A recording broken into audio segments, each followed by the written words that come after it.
आचरणों के लिए ये ग्रामीण मान्यता, ये धार्मिक या शास्त्रीय मान्यता नहीं है। ये जो घूंघट है, ये इसलिए कहा जाता है कि हम रूप दर्शन ना करावें और न सहसा किसी के करें।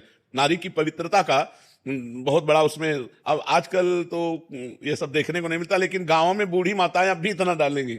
अच्छा, घर में जैसे बूढ़े कोई जाते थे तो कहे दादा आ गए सब घूंघट करके, वो कितनी पवित्रता थी कि पूज्य जन जो है वो ऐसे सावधान करके जाते थे कि माताएं बहनें यदि असावधान हो तो सावधान हो जाए, कि हम उनके अंग भी ना देखें, उनका चेहरा भी ना।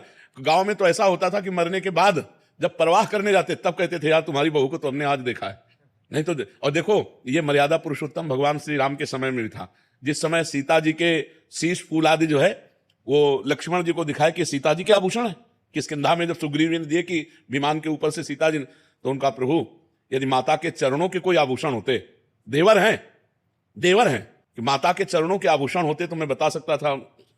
हमने कभी माता को ऐसे नहीं देखा, ऐसे चरणों की तरफ। मतलब छोटा भाई बड़े भाई की पत्नी को मां समझता था और बड़ा भाई छोटे भाई की पत्नी को बेटी के समान समझता था।